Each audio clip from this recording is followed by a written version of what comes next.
Hello दोस्तों, welcome my YouTube channel. दोस्तों, आप सबके लिए लेकर आए हैं यूपी ट्रिपल एससी के लिए कंप्यूटर के प्रैक्टिस सेट। दोस्तों, इसमें टोटल 20 मोस्ट इम्पॉर्टेंट क्वेश्चन है। आज जो क्वेश्चन रखा गया उसका लेवल एकदम एग्जाम से थोड़ा ऊपर ही होगा, ठीक है। तो आप सब देख सकते हैं क्वेश्चन का लेवल कैसा है। दोस्तों, इससे पहले बहुत सारे क्लास करवाए जा चुके हैं, ठीक है। प्लेलिस्ट बना सबका, और एक प्लेलिस्ट बना टॉपिक वाइज वीडियो का, मैराथन का भी बना है और क्लास का भी बना, टेस्ट का भी, ठीक है। तो वहाँ पे प्ले लिस्ट में जाकर अभी भी आप सबके पास टाइम है। जूनियर असिस्टेंट के लिए बहुत सारा टाइम है। और भी यदि कोई एग्ज़ाम आप सब दे रहे हैं जिसके मेंस में कंप्यूटर सब्जेक्ट आते हैं, तो आप सबके लिए बहुत इम्पोर्टेंट सेशन होगा, ठीक है। तो बहुत सारा सेशन करवाया जा चुका है, आप सब जाकर एक बार ज़रूर देखें, ठीक है। तो चलते हैं, पहला क्वेश्चन क्या है कि एमएस वर्ड में ट्रैक चेंज फीचर्स का प्रयोग दस्तावेज में किए गए संपादन का मतलब एडिटिंग को ट्रैक करने के लिए किया जाता है। बिल्कुल बात सही है। देखिए, ये क्या होता है, कई बार ये पूछा गया क्वेश्चन है, ट्रैक चेंज क्या होता है। मान लेते हैं एमएस वर्ड में आप कोई डॉक्यूमेंट बना कर रख दिए, ठीक है, और आप चले गए कहीं दूसरा काम करने के लिए। पता चला कोई आकर आपके डॉक्यूमेंट को एडिट कर दिया कहीं न कहीं, ठीक है, उसमें छेड़छाड़ कर दिया। तो आपको कैसे पता चलेगा? अब जैसे एक पेज तो है नहीं कि एक पेज है, मान लेते हैं कई 100 पेज में हो, तो आप उतना पेज थोड़ी ना चेक करने बैठेंगे। तो अगर कोई इसमें आके कहीं भी किसी भी पेज में अगर बदलाव कर देता है, तो किसके माध्यम से आप चेक कर पाएँगे कि इस पेज में यहाँ पर बदलाव हुआ है? तो ट्रैक चेंज के माध्यम से। तो आपको एक-एक लाइन पढ़ना नहीं पड़ेगा, बल्कि ट्रैक चेंज पर जाएँगे और वहाँ से आप सबको पूरा क्लियर हो जाएगा कहाँ पर चेंज, कहाँ पर बदलाव हुआ है। ठीक है? तो पहला तो सही है। दूसरा कह रहा है कि एमएस एक्सेल में वी लुकअप फंक्शन का प्रयोग किसी तालिका टेबल में ऊर्ध्वाधर मतलब वर्टिकल तरीके से डेटा को खोजने के लिए किया जाता है। बिल्कुल बात सही। देखिए, एमएस एक्सेल में एक होता है वी लुकअप, एक होता है एच लुकअप, एक होता है एक्स लुकअप। ये जो एक्स लुकअप था ना, देखिए, V lookup, H lookup, x lookup जो वीपीओ का एग्जाम हुआ था, इसमें से सेम टू सेम एकदम जो पढ़ाए थे वही आ भी गया था। सब लोग वी लुकअप, एच लुकअप तक सीमित थे, लेकिन वीपीओ वाले में एक्स लुकअप ही पूछ लिया था। अब देखिए लुकअप क्या है। देखिए, जो एमएस एक्सेल होता है उसमें कॉलम भी होते हैं और रो होते हैं, ठीक है। तो ये जो वी लुकअप होता है ना, ये ऊर्ध्वाधर खोजता, वर्टिकली मतलब ऊपर नीचे डेटा को क्या करता है, खोजने के लिए यूज किया जाता है वी लुकअप, ठीक है। तो आप कह सकते हैं कॉलम में। और जो एक्स लुकअप होता है ये हॉरिजॉन्टल में खोजता है, मतलब रो में खोजता है ऐसे। तो इसके लिए क्या यूज होता है, एच लुकअप। और एक बताते एक्स लुकअप चाहे हॉरिजॉन्टल वाला हो चाहे वर्टिकल हो, दोनों में खोज सकता है। तो तीनों फंक्शन आप सबको याद होना चाहिए, वी, एच और एक्स। तो यहाँ पर देखिए दोनों बात सही है। जब दोनों सही है तो कौन सा आप ऑप्शन लगाएंगे? ऑप्शन डी लगाएंगे। सॉरी, दोनों सही है तो ऑप्शन कौन सा लगाएंगे? सी लगाएंगे। 1 और 2 दोनों सही है। आप सब यहाँ पर एक्सप्लेन भी देख सकते हैं डिटेल में, ठीक है। तो देखिए, track change features, MS word में ट्रैक चेंज फीचर्स का प्रयोग किया जाता है ताकि जब कोई यूजर्स दस्तावेज में कोई एडिटिंग करे तो वह हाईलाइट होकर दिखे, और इससे दूसरे व्यक्ति को पता चलता है कि कहाँ बदलाव किया गया, जो कि आप सबको पहले भी हम बता चुके हैं। और लुकअप की बात करें, एमएस एक्सेल का वी लुकअप मतलब वर्टिकल लुकअप फंक्शन किसी तालिका कह सकते हैं टेबल की पहली कॉलम में खोज करके उससे संबंधित डेटा दूसरी कॉलम से लाता है। जैसे यदि एक तालिका में रोल नंबर और नेम है, तो रोल नंबर डालने पर नाम मिल सकता है, ठीक है। तो 3 लुकअप होता है, तीनों लुकअप के बारे में आप सब याद कर लीजिए, क्वेश्चन बना है, ठीक है। अगला क्वेश्चन क्या है, क्वेश्चन नंबर 3 देखिए, कह रहा कि ईमेल में बीसीसी पूरा नाम याद होना चाहिए, ब्लाइंड कार्बन कॉपी, यहाँ पर मेंशन भी है, का प्रयोग करते समय प्राप्तकर्ता अन्य लोगों के ईमेल पते नहीं देख सकता। बिल्कुल बात सही है। देखिए, जब ईमेल को अगर आप बीसीसी के माध्यम से भेजेंगे एक ही मेल को कई सारे लोग को ना, तो किसी को नहीं पता चलेगा कि ईमेल और किसको-किसको प्राप्त हुआ है। एक गुप्त रहता है, ठीक है? और एक होता है सीसी, सीसी मतलब कार्बन कॉपी। इसके माध्यम से यदि आप ईमेल बहुत सारे लोग को भेजते हैं, तो सबको और पता चल जाता है कि ईमेल और किसको-किसको प्राप्त हुआ है, ठीक है? तो गोपनीय कौन प्रदान करता है? बीसीसी। दूसरा क्वेश्चन कह रहा है कि एचटीटीपी मतलब हाइपर टेक्स्ट ट्रांसफर प्रोटोकॉल सुरक्षित संचार मतलब सिक्योरिटी कम्युनिकेशन के लिए उपयोग होता है। देखिए, एचटीटीपी सुरक्षित नहीं होता है, बल्कि एचटीटीपीएस ये सुरक्षित होता है, ठीक है? तो दूसरा स्टेटमेंट क्या हो जाएगा? गलत। यहाँ देखिए यस जो लगा है सब वही रहेगा, खाली यस का मतलब हो गया सिक्योर। तीसरा स्टेटमेंट क्या है? क्लाउड कंप्यूटिंग में IaaS मतलब इंफ्रास्ट्रक्चर एज ए सर्विस का अर्थ है कि उपयोगकर्ता वर्चुअल सर्वर, नेटवर्क और स्टोरेज जैसी सेवाएं ले सकता है। बिल्कुल बात सही है। देखिए, पहला स्टेटमेंट और तीसरा स्टेटमेंट क्या है? सही है, और दूसरा क्या था? गलत। तो पहला और तीसरा, तो आप ऑप्शन कौन सा लगाएंगे? A option. देखिए, पहला भी है और तीसरा भी है। दोस्तों, आप सबको बता दें, आज के सेशन में केवल कुछ सिलेक्टेड टॉपिक लिया गया है, जैसे एमएस वर्ड हो गया, एमएस एक्सेल हो गया, ठीक है, और एचटीटीपी हो गया, ठीक है, सिक्योरिटी हो गया, ईमेल हो गया, ऐसे 5-6 टॉपिक लिया गया है, ठीक है। तो इस तरह से जब आप करेंगे तो आप सबका और कॉन्फिडेंस मजबूत होगा। देखिए, ईमेल में बीसीसी का प्रयोग इसलिए किया जाता है कि एक ही मेल कई लोगों को भेजा जा सके, लेकिन अन्य प्राप्तकर्ता को यह ना जान सके कि और एक इसे भेजा गया। मतलब बीसीसी का प्रयोग बहुत सारे लोग के पास ईमेल भेजने के लिए किया जाता है, लेकिन और किसी को ना पता चले, इसलिए किसका प्रयोग करते हैं? बीसीसी। अगर सबको पता चले तो किसका प्रयोग करते हैं? सीसी का, कार्बन कॉपी का। देखिए, एचटीटीपी सुरक्षित प्रोटोकॉल नहीं होता, बल्कि ये साधारण वेब ब्राउजिंग के लिए प्रयोग होता है। सुरक्षित संचार करने के लिए किसका प्रयोग करते हैं? एचटीटीपीएस। यस मतलब सिक्योर, है ना। Hyper text transfer protocol secure का प्रयोग होता है, और इसमें सिक्योरिटी कौन प्रदान करता है? यस एस एल और टीएल यस इनक्रिप्शन शामिल होता है। मोस्ट इम्पोर्टेंट पूछा गया है। और जो तीसरे स्टेटमेंट में था IaaS मतलब इंफ्रास्ट्रक्चर एज ए सर्विस में उपयोगकर्ता को वर्चुअल सर्वर, स्टोरेज, नेटवर्क जैसे सुविधाएं क्लाउड पर उपलब्ध होती है, जैसे AWS, EC2 और गूगल कंप्यूट इंजन, ठीक है। ये सब क्या है? आप कह सकते हैं क्लाउड कंप्यूटिंग है। क्वेश्चन नंबर 3 देखिए, पहला स्टेटमेंट क्या है? कह रहा है कि MS वर्ड में मेल मर्ज का प्रयोग व्यक्तिगत पत्र या दस्तावेजों को स्वचालित रूप से कई लोगों को भेजने के लिए किया जाता है। बिल्कुल बात सही है। MS वर्ड में एक ऑप्शन होता है मेल मर्ज, इसके माध्यम से आप किसी को जो डॉक्यूमेंट बना है उसको आप भेज सकते हैं।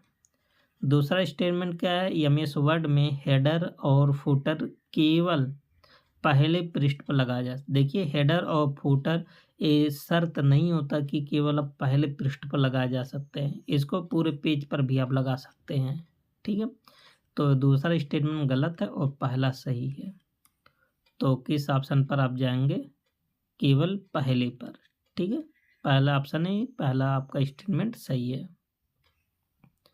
यहाँ से आप सब देख भी सकते हैं कि मेल मर्ज इसका प्रयोग बड़ी संख्या में पत्र हो गया, सर्टिफिकेट हो गया, डॉक्यूमेंट हो गया तैयार करने के लिए किया जाता है, मतलब भेजने के लिए किया जाता है, ठीक है। भेजने के लिए इसको बनाया गया है। और हेडर और फुटर पूरे दस्तावेज में कहीं भी लगाया जा सकता है, ना कि सिर्फ पहले पेज पर। क्वेश्चन नंबर 4 क्या है? देखिए, कह रहा कि MS एक्सेल में कंडीशनल फॉर्मेटिंग से सेल का रंग, फॉन्ट आदि किसी शर्त के आधार पर बदल सकते हैं, ठीक है। बिल्कुल बात सही है। तो कंडीशनल फॉर्मेटिंग प्रयोग किया जा सकता है। कह रहा कि MS एक्सेल में पाइवट टेबल का प्रयोग केवल डेटा को जोड़ने के लिए किया जाता है। देखिए केवल डेटा को जोड़ा नहीं जाता बल्कि एवरेज हो गया, सम हो गया, सबट्रैक्ट हो गया, बहुत सारी चीज़ें करने के लिए किया जाता है। इसके माध्यम से जो भी डेटा होता है ना उसको संक्षिप्त बनाया जा सकता है, आसान किया जा सकता है पाइवट टेबल के माध्यम से। तो दूसरा स्टेटमेंट गलत है और पहला केवल सही है, तो आप सब पहला ऑप्शन लगाएंगे, केवल पहला स्टेटमेंट सही है। ठीक है, तो आप सब यहाँ पर देख भी सकते, देखिए कंडीशनल फॉर्मेटिंग शर्तों पर आधारित फॉर्मेटिंग के लिए होता है। ठीक है, और पाइवट टेबल के जोड़ के लिए नहीं होता है, बल्कि एवरेज, काउंट, सम, मिनिमाइज, मैक्सिमम, मिनिमम, मैक्सिमम, ये सब के लिए भी प्रयोग किया जाता है और इसके माध्यम से डेटा को संक्षिप्त बनाया जाता है। ध्यान देना, कई बार क्वेश्चन पूछा गया है। क्वेश्चन नंबर 5 क्या है, कह रहा है कि पहला स्टेटमेंट कह रहा है कि ईमेल में सीसी मतलब अभी आपको बताते कार्बन कॉपी का प्रयोग करते समय सभी प्राप्तकर्ता एक दूसरे के ईमेल पते देख सकते हैं। अब तो ये तो आप सब लोग सही कर सकते हैं। ईमेल में सब्जेक्ट लाइन खाली छोड़ना प्रोफेशनल कम्युनिकेशन में सही माना जाता है।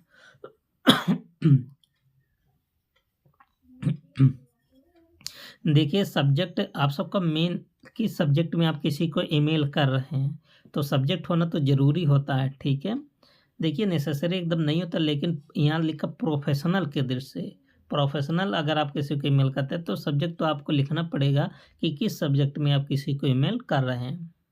तो प्रोफेशनल के दृष्टि से ये महत्वपूर्ण माना जाता है। ठीक है, कह रहा कि यहाँ खाली छोड़ना नहीं माना जाता है, बल्कि इसमें लिखना महत्वपूर्ण माना जाता है। तो दूसरा गलत है और पहला सही है, तो आप पहला ऑप्शन सेलेक्ट करेंगे। ठीक है, देखिए सीसी मतलब क्या होता है, कार्बन कॉपी, सभी प्राप्तकर्ताओं को एक दूसरे को ईमेल इसमें दिखता है और सब्जेक्ट लाइन खाली छोड़ना गलत माना जाता है। ठीक है, प्रोफेशनल की दृष्टि से। कह रहा कि फिशिंग एक साइबर अटैक है जिसमें यूजर को नकली वेबसाइट हो गया या ईमेल भेजकर संवेदनशील जानकारी चुराई जाती है। बिल्कुल बात सही है। फिशिंग में क्या होता है, आप सबको लालच दिया जाता है। ठीक है, चाहे नकली वेबसाइट हो, चाहे ईमेल हो या मैसेज के माध्यम से आप सबसे पर्सनल जानकारी चुराते हैं। कह कि फायरवॉल का उपयोग नेटवर्क को अनधिकृत एक्सेस से सुरक्षित करने के लिए किया जाता है। ये भी बात सही है। फायरवॉल के बारे में जो अभी हाल ही में क्लास लिए थे, दोनों दिन बताए थे। ये क्या होता है फायरवॉल, जैसे मान लेते हैं इंटरनेट के माध्यम से कोई चीज़ डाउनलोड कर रहे हैं, अपलोड कर रहे हैं, तो आपके मोबाइल में या कंप्यूटर में कोई अनथराइज चीज़ ना आ जाए। ठीक है, इसलिए क्या ये फायरवॉल होता है, इसको फिल्टर का काम करता है, तो खाली प्योर सिग्नल आपके डिवाइस तक पहुंचता है। तो यहाँ पर दोनों बात सही है, तो वो आप कौन सा ऑप्शन सेलेक्ट करेंगे, सही ऑप्शन। ठीक है, देखिए फिशिंग क्या होता है, फिशिंग व सोशल इंजीनियरिंग हमला है जिसमें हमला करने वाला किसी भरोसेमंद संस्था हो या व्यक्ति का नाटक करके, जैसे ईमेल हो गया, मैसेज हो गया, फ़ोन, वेबसाइट के माध्यम से आपके पास से पासवर्ड या कार्ड नंबर, बैंक जानकारी या साइन इन क्रेडेंशियल्स ले सकता है। ठीक है, फिशिंग में क्या करता है, आप सबसे चोरी होता है। ठीक है, अब यहाँ पर देख लेते हैं प्रमुख फिशिंग किस किस प्रकार से फिशिंग किया जा सकता है। सबसे पहले आप सब देखेंगे ईमेल फिशिंग।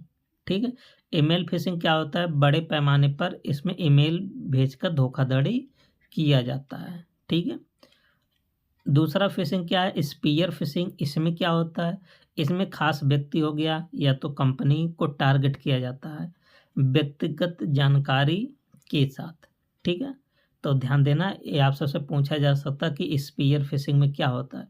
इसमें कंपनी को भी टारगेट कर लिया जाता है और कोई खास व्यक्ति को भी, और व्यक्तिगत जानकारी के साथ। मतलब ऐसे आप सबको इसमें रहेगा ना, जैसे आप सबको बता दें, जैसे कोई आपके पास कॉल किया, ठीक है, और मान लेते हैं आपको थोड़ा बहुत जानता है कि हाँ ये व्यक्ति है, तो आप सबको ऐसे फ्रेंडली रूप से बात करेंगे कि हमें ये बोल रहे हैं कि हमें इतने रुपए की ज़रूरत है, ये कर दीजिए, हम आप सबको बैंक लॉटरी लगवा देंगे, ये कर देंगे, वो कर देंगे, ठीक है। आप सबको विश्वास हो जाएगा कि हाँ हाँ, लगता है कि मतलब ये फलाने का ही सगा संबंधी बोल रहे हैं, ठीक है। किसी का नाम लगा कर बात आप सबसे करेगा और जब आप बता देंगे तो आप सबके साथ धोखा हो जाएगा, ठीक है। अगला फिशिंग क्या, व्हेलिंग। इसमें क्या आता है, उच्च पदाधिकारियों जैसे सीईओ हो गया, एमडी हो गया पर लक्षित किया जाता है, ठीक है। ध्यान देना, आप सब ऐसे भी ट्रिक कर लीजिए। व्हेल, व्हेल मतलब क्या होता है, मछली, बहुत बड़ी मछली होता है, ठीक है। तो बहुत बड़ी मछली पर फिशिंग किया जाता है। तो बहुत बड़े अधिकारी कौन होते हैं, किसी बड़े बड़े कंपनी के सीईओ होते हैं, एमडी होते हैं, ठीक है। तो व्हेलिंग एक प्रकार का क्या होता है, फिशिंग होता है जिसमें बड़े लोगों को टारगेट किया जाता है। स्मिशिंग, इसमें क्या होता है, इसमें एसएमएस मतलब टेक्स्ट मैसेज के जरिए फिशिंग किया जाता है। मैसेज जैसे एसएमएस, और देखिए एसएमएस का नाम यहाँ से थोड़ा निकलेगा, ठीक है। तो आप सबको तुरंत दिमाग में आपके क्लिक कर जाएगा। इसमें मैसेज के माध्यम से, टेक्स्ट मैसेज के माध्यम से धोखा किया जाता है। और विशिंग आप सब ध्यान से अगर देखते हैं, वॉइस से वॉइसिंग, ठीक है, मतलब फ़ोन कॉल के जरिए आप सबके साथ इसमें धोखा किया जाता है। आप सबको खूब पढ़ाया जाएगा इस पर, ठीक है, आपकी बातों में उलझाया जाएगा। तो ये सब आप सबको सतर्क रहना पड़ेगा इसमें, ठीक है। और आगे है क्विशिंग। इसमें क्या होता है, क्यूआर कोड स्कैम। इसमें क्या होता है, नकली क्यूआर कोड के माध्यम से धोखा दिया जाता है। ये नया है और बढ़ रहा खतरा, ठीक है। आजकल ये देखा जाता है कि इसमें क्यूआर कोड के माध्यम से फिशिंग किया जाता है। अगला क्वेश्चन क्या है, क्वेश्चन नंबर 7 देखिए, कह रहा कि HTTPS में यस का अर्थ होता है सिक्योर। देखिए जूनियर असिस्टेंट में केवल यही क्वेश्चन पूछा गया था। ऐसे एक लाइन एक क्वेश्चन पूछ लिया था कि HTTPS में यस का मतलब क्या होता है, सिक्योर। बिल्कुल बात सही है। अभी आप सबको ऊपर भी बताते हैं। ये जो प्रोटोकॉल होता है ना, ये सुरक्षा प्रदान करता है, ये सुरक्षित होता है, जबकि HTTP ये सुरक्षित नहीं होता है, ठीक है। तो पहला तो सही है, आप सभी कर लिए होंगे सही। दूसरा क्या करा कि HTTPS में SSL और TLS इनक्रिप्शन का उपयोग करता है। ये भी अभी आप सबको ऊपर ही बताए थे, ठीक है। इसमें जो सुरक्षा प्रदान होता है किसके माध्यम से, SSL और TLS के माध्यम से। तो यहाँ पर दोनों स्टेटमेंट एकदम करेक्ट है, 100% करेक्ट है। तो कौन सा ऑप्शन आप सेलेक्ट करेंगे, सी ऑप्शन, ठीक है। तो आप सब यहाँ पर भी देख सकते हैं, HTTPS का मतलब हाइपर टेक्स्ट ट्रांसफर प्रोटोकॉल, और ऐसा मतलब सिक्योर और यह SSL और TLS इनक्रिप्शन का उपयोग करता है। क्वेश्चन नंबर 8 कह रहा कि SaaS मतलब सॉफ्टवेयर एज ए सर्विस में यूजर इंटरनेट पर सॉफ्टवेयर उपयोग करता है बिना इंस्टॉल के। बिल्कुल बात सही। जैसे आप सब भी कभी कभी होता ना कि इंटरनेट पर वेबसाइट के माध्यम से, जैसे मान लेते हैं कहीं पर टेस्ट देना हो, आप सब भी बहुत सारे प्लेटफार्म पर अलग अलग टेस्ट देते हैं। बहुत सारे प्लेटफार्म का तो एप्लीकेशन है, बहुत सारे लोग का एप्लीकेशन के साथ साथ वेबसाइट पर भी है, ठीक है। वही चीज़ सेम टू सेम खुलेगा। जैसे जो आप एप्लीकेशन पर टेस्ट देते हैं, वही आप वेबसाइट के माध्यम से जाकर उस पर टेस्ट दे सकते हैं, ठीक है। तो आप सबको देखिए एप्लीकेशन को, इसमें SaaS में क्या होता है, एप्लीकेशन को इंस्टॉल नहीं करना पड़ेगा, बाकी आप ऑनलाइन ही काम कर सकते हैं। ये यही बात कर रहा है, ठीक है। तो आप सबको समझ में आया होगा SaaS का मतलब। पास का मतलब क्या होता है, प्लेटफॉर्म एज ए सर्विस। इसमें क्या होता है, डेवलपर्स को ऐप बनाने और होस्ट करने का प्लेटफॉर्म देता है। बिल्कुल बात है। ये ऐसा प्लेटफॉर्म है जैसे जो भी डेवलपर्स हैं उसको ऐप, अगर उनको ऐप बनाना है और होस्ट करने का एक प्लेटफॉर्म प्रदान करता है, ठीक है। ये तो यहाँ पर भी दोनों बात सही है। तो कौन सा ऑप्शन आप सेलेक्ट करेंगे, सी ऑप्शन।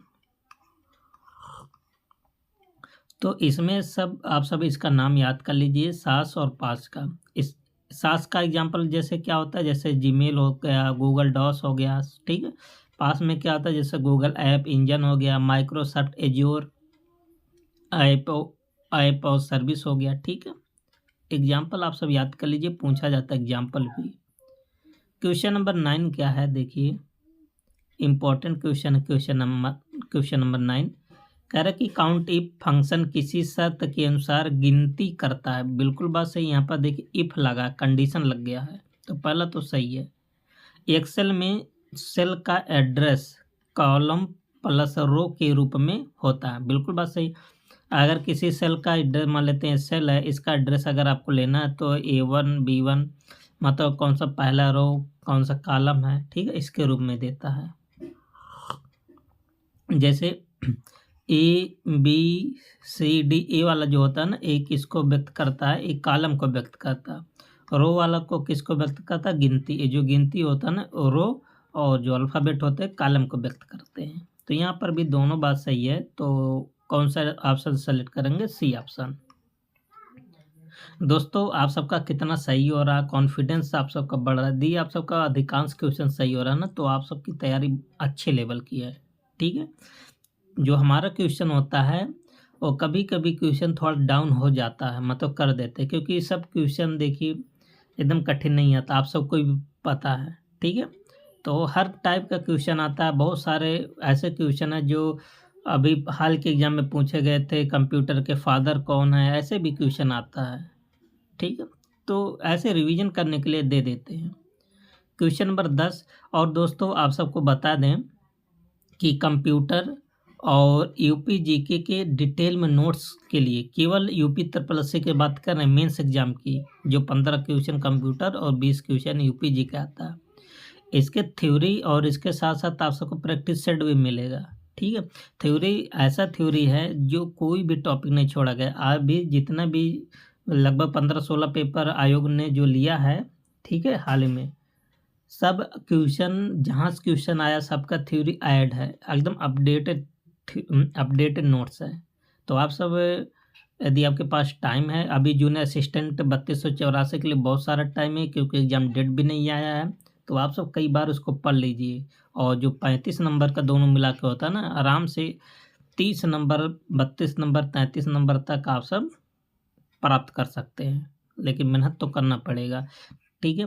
देखिए हमारा काम होता है एक प्लेटफार्म आप सबको प्रदान करना, ठीक है, और आप सबका काम होता है उस पर वर्क करना, मेहनत करना। तो देखिए एमएस वर्ड में टेबल्स ऑफ कंटेंट्स, मतलब जिसको होता है टीओसी, स्वतः बन सकता है। बिल्कुल बात सही है। एमएस वर्ड में स्पेलिंग और ग्रामर चेक करने के लिए F5 देखिए ग्रामर चेक करने के लिए F5 का प्रयोग नहीं होता है, F7 का प्रयोग होता है, ठीक है। तो पहला तो सही है, तो केवल पहला सही होगा, दूसरा ऑप्शन गलत है। स्टेटमेंट क्यों गलत है आप सबको बता दिए। देखिए स्पेलिंग चेक करना हो और ग्रामर चेक करना हो, ठीक है, तो ग्रामर चेक करने के लिए किसका प्रयोग करते हैं, F7 का प्रयोग करते हैं, ना कि F5 का प्रयोग करते हैं। अब देखिए दोस्तों यहाँ से भी क्वेश्चन आप सबका बनता है फंक्शन की से, कई बार एग्जाम में पूछा जाता है। तो F1 से लेकर F12 तक कुल कितने फंक्शन की होते हैं, 12 कंप्यूटर में, ठीक है। अब 12 फंक्शन के बारे में देख लेते हैं कौन किसका काम है, आप सबका रिवीजन भी हो जाएगा। देखिए पहला फंक्शन की F1 का काम क्या होता है, हेल्प करने के लिए। देखिए हर सॉफ्टवेयर हो या प्रोग्राम हो, इसमें हेल्प मदद करने के लिए किसका प्रयोग करते हैं, F1 का, मतलब कोई भी सॉफ्टवेयर हो F1 का प्रयोग होता है। और क्या होता है इसका काम, विंडोज में F1 दबाने से हेल्प और सपोर्ट विंडोज खुलती है विंडोज में, और कई ब्राउज़र में F1 से हेल्प सेंटर भी खुल जाता है। तो F1 का कुल मिला के यूज किस लिए करते हैं, हेल्प के लिए, ठीक है। आप सब ट्रिक कैसे आप सब याद करेंगे, देखिए F1 आ रहा ना, वन फ्रेंड आप सबके ऐसे होते हैं जो हमेशा आपके लिए खड़े होते हैं, केवल एक ही फ्रेंड होते हैं, ठीक है। तो आप ऐसे बहुत सारे लॉजिक है, बहुत सारे ट्रिक आप सब बना सकते हैं। देखिए F2 की का क्या यूज होता है, किसी फाइल हो या फोल्डर हो का नाम रीनेम करने के लिए, जैसे फाइल का नाम एडिट करने के लिए किसका प्रयोग करते हैं, F2 का प्रयोग करते हैं, ठीक है। और एक्सेल में किसी सेल को एडिट करने के लिए किसका प्रयोग करते हैं, F2, ध्यान देना मोस्ट इम्पॉर्टेंट है। तो F2 सेल में एक्सेल में सेल को एडिट करने के लिए किसका प्रयोग करते हैं? F2। और किसी फाइल या फोल्डर का नाम बदलने के लिए किसका प्रयोग करते हैं? F2। ठीक है, तो दोनों काम मोस्ट इम्पॉर्टेंट है। और F3 का प्रयोग कहाँ करते हैं? जैसे विंडोज एक्सप्लोरर में सर्च के लिए, तो विंडोज एक्सप्लोरर में सर्च करने के लिए किसका प्रयोग करते हैं? F3 का। और इसका क्या यूज है? MS DOS में कमांड में पिछली कमांड रिपीट करने के लिए, MS DOS में पिछली कमांड को अगर रिपीट करना है तो किसका प्रयोग करेंगे आप सब? F3 का। अगला काम MS वर्ड है, इसमें फाइंड खोज करने के लिए प्रयोग करते हैं। ठीक है, कुल मिला के F3 का प्रयोग हर जगह देखिए खोज ही आ रहा है। तो F3 का प्रयोग खोज करने के लिए, F1 का प्रयोग बताइए आप सब हेल्प करने के लिए, और F2 का प्रयोग एडिट करने के लिए, जैसे फोल्डर का नाम एडिट करना हो, बदलना हो, रीनेम करना है, या एक्सेल में सेल को एडिट करना है। ठीक है, तो 3 हो गया। चौथा क्या है? F4। अगर हम F4 का प्रयोग अल्ट प्लस या अल्ट के साथ अगर हम करेंगे F4 का प्रयोग, तब क्या होगा? तब जो प्रोग्राम होगा या विंडोज होगा वो बंद हो जाएगा। अगर आप सबको शॉर्टकट में अपना, जैसे अगर कोई लैपटॉप हो या कंप्यूटर हो आपका हैंग कर रहा है, ठीक है, तो उसको शॉर्टकट रूप से अगर बंद करने के लिए अल्ट प्लस F4 दबा देंगे तो प्रोग्राम क्या हो जाएगा? बंद हो जाएगा। MS वर्ड में देख लेते हैं इसका यूज। MS वर्ड में रिपीट लास्ट एक्शन करने के लिए, मतलब रिपीट जो लास्ट एक्शन है उसको रिपीट करने के लिए किसका प्रयोग करते हैं? अल्ट प्लस F4, केवल F4 का प्रयोग करते हैं, ना कि अल्ट का। और विंडोज एक्सप्लोर में एड्रेस बार को खोलने के लिए किसका प्रयोग करते हैं? F4। विंडोज एक्सप्लोर की बात करेगा एड्रेस बार खोलने के लिए, MS वर्ड में रिपीट लास्ट एक्शन करने के लिए, और अगर वैसे डायरेक्ट रूप से विंडोज या प्रोग्राम को बंद करना तो अल्ट प्लस F4 का प्रयोग आप करेंगे। अगला की है F5। देखिए F5 आप सबसे पूछा था, किसी भी पेज हो या विंडोज को रिफ्रेश करने के लिए आप सब जब कंप्यूटर को ऑन करते हैं तो F5 बार बार दबाते हैं। ठीक है, ताकि पेज क्या हो जाए? रिफ्रेश हो जाए। और MS वर्ड हो या पावर पॉइंट में स्लाइड शो स्टार्ट करने का, तो MS पावर पॉइंट में स्लाइड को मतलब शो करने के लिए भी किसका प्रयोग किया जाता है? F5 का प्रयोग। और एक्सेल में गो टू डायलॉग बॉक्स, मतलब एक्सेल में इसका क्या यूज होता है? गो टू डायलॉग बॉक्स को खोलने के लिए, मतलब जो डायलॉग बॉक्स होता है उसको ओपन करने के लिए किसका प्रयोग आप करेंगे? F5। देखिए F5 है यही कि अलग अलग जगह अलग अलग तरह से काम करता है। ठीक है, ज़्यादातर आप सबसे पूछा जाता है MS वर्ड, MS एक्सेल। ठीक है, पावर पॉइंट से कम पूछा जाता है। और अगला की क्या है? F6। इसका प्रयोग होता है ब्राउज़र में कर्सर को एड्रेस बार पर ले जाता है। ठीक है, और MS वर्ड में क्या होता है? स्प्लिट विंडो स्विच करने के लिए मोस्ट इम्पॉर्टेंट है MS वर्ड के लिए। ये क्या करता है? F6 जो स्प्लिट विंडो है, जो विंडो को कई पार्ट में आप मतलब बांटे हैं, उसको बंद करने के लिए F6 का प्रयोग करते हैं। और एक्सप्लोरर में विंडोज पेन बदलने के लिए किसका प्रयोग भी करते हैं? F6 का प्रयोग। अगला क्या है? F7 कह रहा है कि MS वर्ड में स्पेलिंग या ग्रामर चेक करने के लिए, जो कि आप सबसे क्वेश्चन पूछा था, उसका करेक्ट आंसर क्या था? F7। और इंटरनेट एक्सप्लोर में करेक्ट ब्राउजिंग मोड ऑन या ऑफ करता है। ठीक है, इसका देखिए दो काम है, लेकिन सबसे ज़्यादा यही पूछा जाता है। F8 का प्रयोग किस लिए होता है? विंडोज बूट मेन्यू जिसको कहते हैं सेफ मोड खोलने के लिए, तो सेफ मोड खोलने के लिए या ओपन करने के लिए किसका प्रयोग करते हैं? F8 का प्रयोग। और MS वर्ड में टेक्स्ट सिलेक्शन बढ़ाने के लिए भी किसका प्रयोग करते हैं? F8 का प्रयोग करते हैं। आगे क्या है? F9 कह रहा कि MS वर्ड में डॉक्यूमेंट रिफ्रेश करने के लिए, ये भी मोस्ट इम्पॉर्टेंट है। MS वर्ड में इसका प्रयोग क्या करने के लिए यूज होता है? डॉक्यूमेंट को रिफ्रेश। और आउटलुक में सेंड या रिसीव ईमेल। आउटलुक आप जानते हैं ईमेल प्रोवाइडर करता है, और इसमें क्या होता है, सेंड ईमेल को सेंड या रिसीव ईमेल के लिए F9 का प्रयोग होता है, ध्यान देना, लेकिन आउटलुक में। और प्रोग्रामिंग की बात करें तो IDES में कोड कंपाइल या रन करने के लिए, तो प्रोग्रामिंग की बात करें तो प्रोग्रामिंग में भी यूज होता है, ठीक है। और अगला फंक्शन की क्या है, F10। इसका प्रयोग किसी प्रोग्राम की मेन्यू बार को एक्टिव करने के लिए किया जाता है।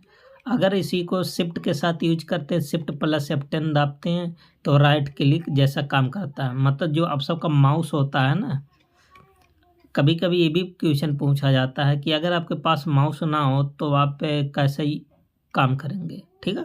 तो शिफ्ट प्लस F10 जब आप दाब देंगे ना तो माउस का राइट क्लिक, जो राइट वाला बटन होता है उसकी तरह काम करता है, ठीक है। तो आपके पास माउस नहीं रहेगा तो भी आप काम कर सकते हैं।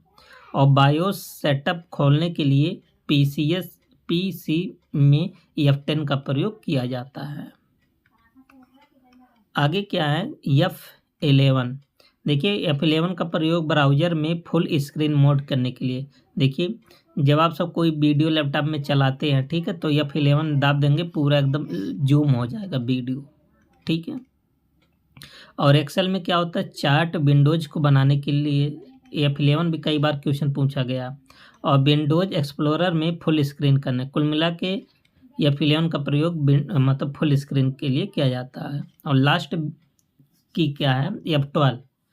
इसका प्रयोग MS वर्ड में सेव एज विंडोज खोलता है, ये भी मोस्ट इम्पॉर्टेंट है। सेव एज खेलने के लिए F12 आप दाबेंगे। और ब्राउज़र में डेवलपर टूल्स इंस्पेक्ट एलिमेंट खोलता है, और एक्सेल में सेव एज डायलॉग बॉक्स को ओपन करता है। कुल मिला के इसका प्रयोग सेव एज करने के लिए किया जाता है। तो दोस्तों आशा करते हैं सब जो फंक्शन की है आप सबको कहीं ना कहीं थोड़ा बहुत याद ही होगा, ठीक है। तो आप सबको कुछ ना कुछ नया मिला होगा। क्वेश्चन नंबर 11, निम्नलिखित कथनों पर विचार कीजिए। कह रहा कि स्पैम ईमेल हमेशा खतरनाक होते हैं। देखिए ऐसा स्टेटमेंट आ जाएगा ना, तो इसमें हम बता दें 99% लोग इसको सही कर देंगे, ठीक है। क्योंकि आप स्पैम का नाम क्योंकि आप स्पैम का नाम सुनते ही आपके दिमाग में आ जाएगा स्पैम तो खतरा होता है, तो खतरा तो हमेशा खतरा ही प्रदान करेगा। देखिए कुछ स्पैम ऐसे होते हैं ना, जैसे आप सबके कभी कभी मोबाइल पर कोई कॉल आता है, कंपनी का कॉल आता है, उसको स्पैम बता देता है, या कोई ऐड आया, प्रचार आया तो उसको स्पैम बता देता है। तो सभी स्पैम थोड़ी ना खतरा होते हैं, कुछ तो प्रचार वाले भी होते हैं, उसको स्पैम के अंतर्गत डाल देते हैं, ठीक है। तो ये बात गलत है, सभी स्पैम खतरे वाले नहीं होते हैं। ईमेल में अटैचमेंट खोलने से वायरस का खतरा हो सकता है, बिल्कुल बात सही। कभी कभी आप जो ईमेल में अटैचमेंट आप खोलते हैं ना, वहाँ से भी वायरस का खतरा हो सकता है। तो केवल दूसरा सही है, जबकि पहला स्टेटमेंट क्या है, गलत है। तो देखिए आप सब यहाँ से भी समझ सकते हैं कि सभी स्पैम खतरनाक नहीं होते, बल्कि कई विज्ञापन भी होते हैं, ठीक है। जो विज्ञापन होते हैं वो थोड़ी ना खतरे के लिए। हाँ कभी कभी जो विज्ञापन होते हैं ना, वो गलत दृष्टि से विज्ञापन देते हैं, ठीक है, ताकि कोई लोग इस पर क्लिक करें। वो विज्ञापन की बात नहीं कर रहा है, सिंपल विज्ञापन की बात कर रहा है। लेकिन अटैचमेंट में वायरस हो सकता है, ठीक है, जो कि दूसरा सही था। क्वेश्चन नंबर नेक्स्ट 12 क्या है, कह रहा कि रैंसम वेयर यूजर का डेटा इनक्रिप्ट करके पैसे मांगता है, फिरौती मांगता है, ठीक है। तो कई बार इसको बताएं, बिल्कुल बात सही है। और ट्रोजन हार्स खुद को वैध प्रोग्राम बताकर सिस्टम में घुसता है, बिल्कुल बात सही है। देखिए जो ट्रोजन हार्स होता है ना, ये ऐसा लगेगा कि एकदम वैध है, एकदम अच्छा प्रोग्राम है, और आपके सिस्टम में घुस जाएगा, फिर उसके बाद ये अपना रूप दिखाएगा, हानिकारक होता है। तो यहाँ पर दोनों सही है, तो कौन सा ऑप्शन आप सेलेक्ट करेंगे, सी ऑप्शन। ये भी सब लोग आप सबका सही होगा, सबका आंसर। देखिए कुछ प्रसिद्ध एंटीवायरस के बारे में देख लेते हैं जो बार बार क्वेश्चन पूछता है। जैसे क्विक हील एंटीवायरस है, एवास्ट एंटीवायरस है, McAfee A B antivirus है, Kaspersky A B antivirus है। नाम कई बार पढ़िए ताकि याद हो जाए। नॉर्टन एंटीवायरस यहाँ तो लिखा ही है। Bitdefender A B antivirus है, ठीक है। और विंडोज़ डिफेंडर ए बी है, इनबिल्ट विंडोज़ 10 11 में यूज होता है। तो कुछ जो इम्पॉर्टेंट जो एंटीवायरस है आप सबको बता दिए, ठीक है। और दोस्तों जो शॉर्ट वीडियो बना है आप सब प्लेलिस्ट में जाएंगे, जो थ्योरी क्लास का वीडियो है, मतलब शॉर्ट टॉपिक वाइज वीडियो है, उसको आप ज़रूर देखिएगा। एक बार देखेंगे तो कहेंगे हाँ वीडियो में दम है, ठीक है। क्वेश्चन नंबर 13 क्या है, निम्नलिखित कथनों पर विचार कीजिए। पहला कथन क्या है कि क्लाउड कंप्यूटिंग केवल स्टोरेज के लिए उपयोग होता है। देखिए क्लाउड कंप्यूटिंग बहुत सारी सेवाएं देता है, केवल स्टोरेज नहीं देता है, तो पहला स्टेटमेंट गलत है। क्लाउड कंप्यूटिंग स्केलेबल और ऑन डिमांड सर्विस होती, ये बात सही है, ठीक है।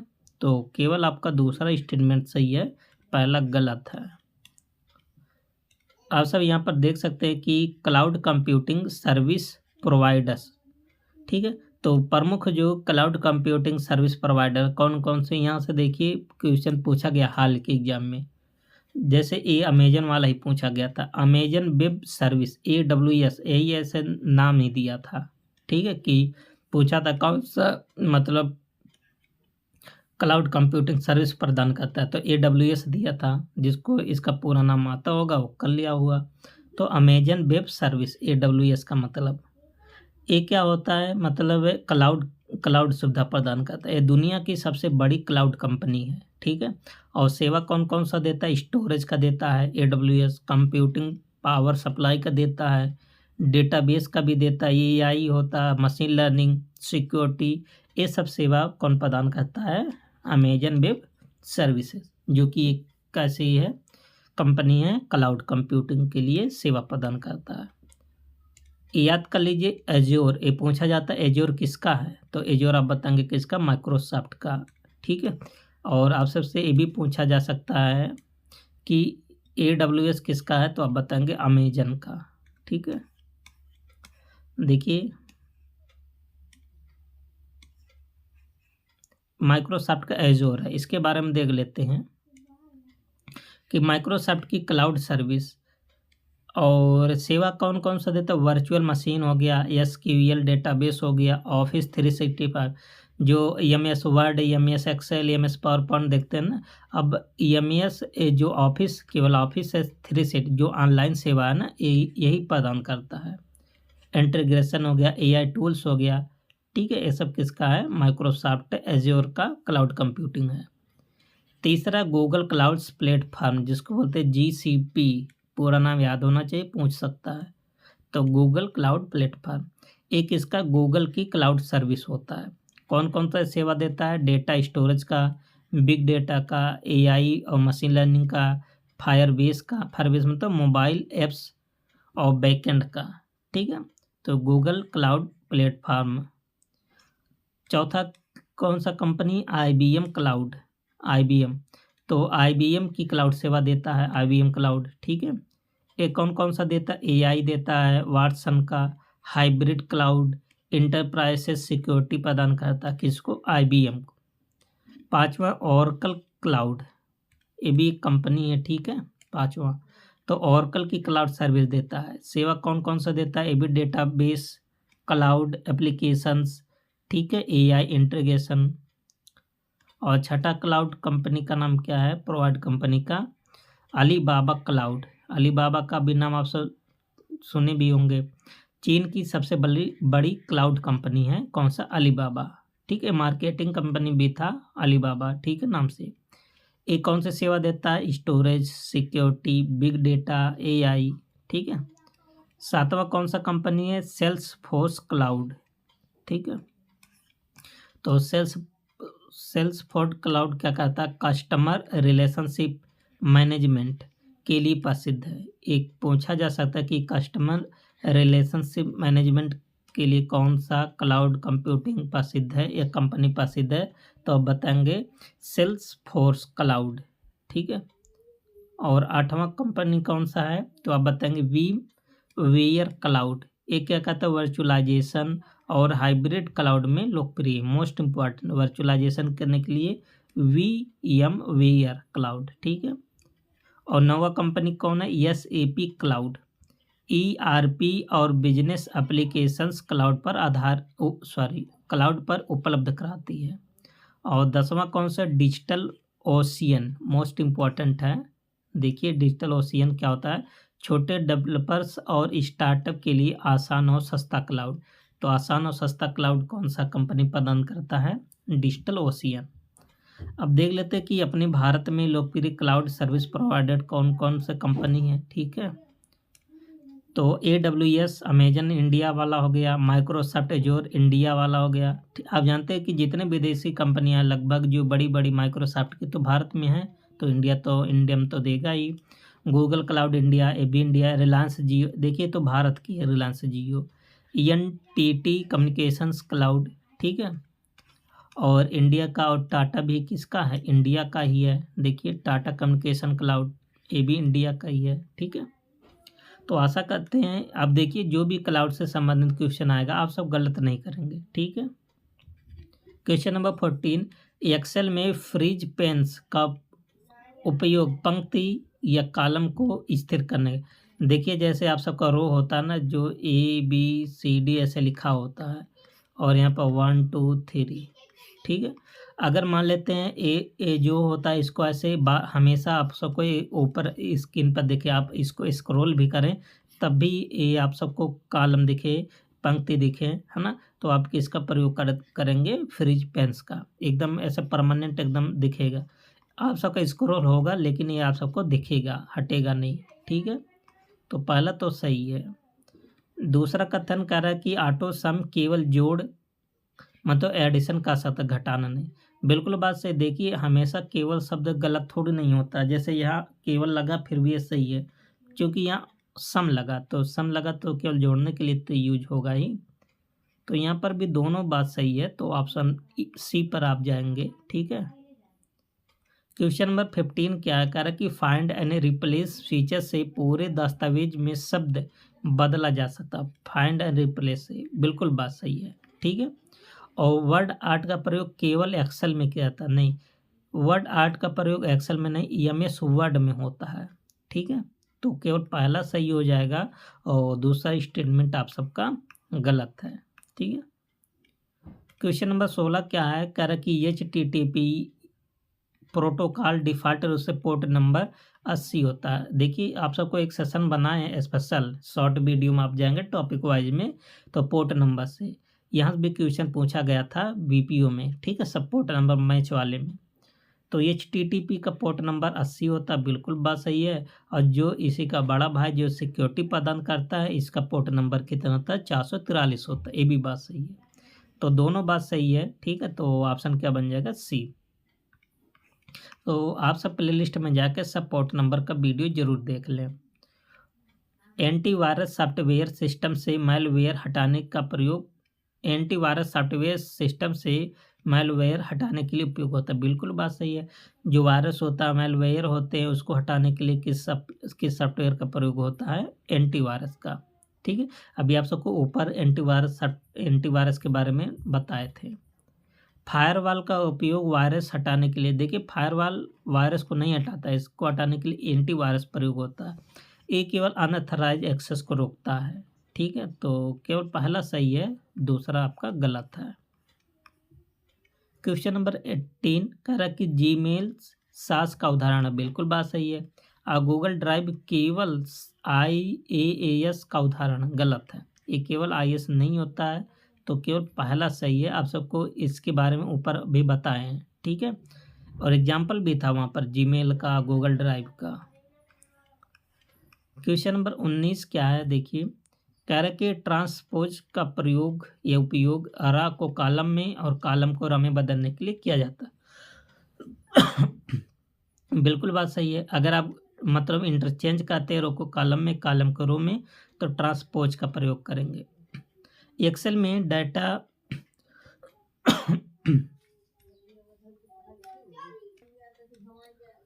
देखिए एक्सेल में डेटा वैलिडेशन से किसी सेल में डाले जाने वाले डेटा पर नियंत्रण रखा जा सकता है। बिल्कुल बात सही, दोनों सही है और दोनों मोस्ट इंपॉर्टेंट क्वेश्चन है। देखिए थोड़ा अंदर से क्वेश्चन बना है, ठीक है।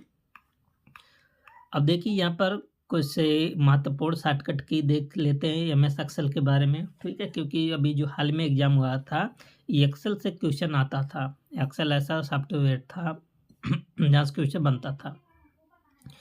कंट्रोल प्लस होम का प्रयोग एक्सेल में किस लिए करते हैं? वर्कशीट की शुरुआत, मतलब पहले सेल पर जाने के लिए।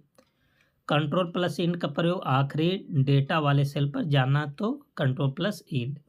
कंट्रोल प्लस एरो की अगर आप दबाते हैं तो डेटा के आखिरी सेल पर चले जाएंगे। पेज अप या पेज डाउन, ऊपर या नीचे सेल स्क्रॉल करना है तब आप यूज करेंगे। और अल्ट प्लस टैब का प्रयोग करते हैं तो ओपन वर्क बुक, मतलब स्विच करना, ठीक है, या ओपन करना, अल्ट प्लस टैब का प्रयोग करते हैं। अब अगला देख लेते हैं दूसरे प्रकार का की, ठीक है, यहाँ भी क्वेश्चन बनता है। Control plus shift plus plus का अगर आप यूज करते हैं तो नया रो या कॉलम इंसर्ट होता है। मोस्ट इंपॉर्टेंट है, पूछा गया है। और कंट्रोल प्लस का प्रयोग, कंट्रोल प्लस अगर माइनस का प्रयोग करते हैं तब क्या होता है? रो या कॉलम को डिलीट करने के लिए, ठीक है। और कंट्रोल प्लस के हाइपरलिंक इंसर्ट करने के लिए, कंट्रोल एफ फाइंड करने के लिए, कंट्रोल एस रिप्लेस, और F2 का प्रयोग सेल को एडिट करना। अभी आप सबको ऊपर बताए थे जब फंक्शन की बता रहे थे। अगर आप वही शिफ्ट के साथ F2 यूज करते हैं तो कमेंट ऐड या एडिट करने के लिए, जो कमेंट लगता है ना उसको ऐड करने के लिए या एडिट करने के लिए shift plus F2 most important है। और आज का लास्ट क्वेश्चन क्या है? कह रहा है कि 2 फैक्टर ऑथेंटिकेशन, मतलब 2FA सुरक्षा बढ़ाने के लिए 2 तकनीकें उपयोग करता है। बिल्कुल बात सही है। DNS का पूरा नाम हाल ही एग्जाम में पूछा गया है, domain name system. Domain name को किस में चेंज करता है? IP एड्रेस में। तो दोनों बात सही है, तो C ऑप्शन सही हो जाएगा, ठीक है। तो दोस्तों आज सब देख सकते हैं कि जो 20 क्वेश्चन है मोस्ट इम्पॉर्टेंट सेलेक्टेड क्वेश्चन लाते हैं, ठीक है। आप सब इसको अटेंड जरूर कीजिए, जहाँ तक कोशिश करते हैं कंप्लीट आप सबको बताने के लिए, ठीक है। तो आपके पास टाइम अभी बहुत है। जूनियर असिस्टेंट 3284 के लिए, अन्य कोई एग्ज़ाम जैसे जहाँ पर भी कंप्यूटर आते हैं UP ट्रिपल एस मेंस में, आपके लिए बेहद इम्पोर्टेंट, आप सब देख भी सकते हैं, ठीक है। जब आप धीरे धीरे पढ़ेंगे आपको थोड़ा कठिन लगेगा, फिर धीरे धीरे आसान लगने लगेगा। आप सब नोट से ले लीजिए, पढ़िए आराम से, ठीक है। तो मिलते हैं नेक्स्ट वीडियो में, तब तक के लिए best of luck, thank you and take care.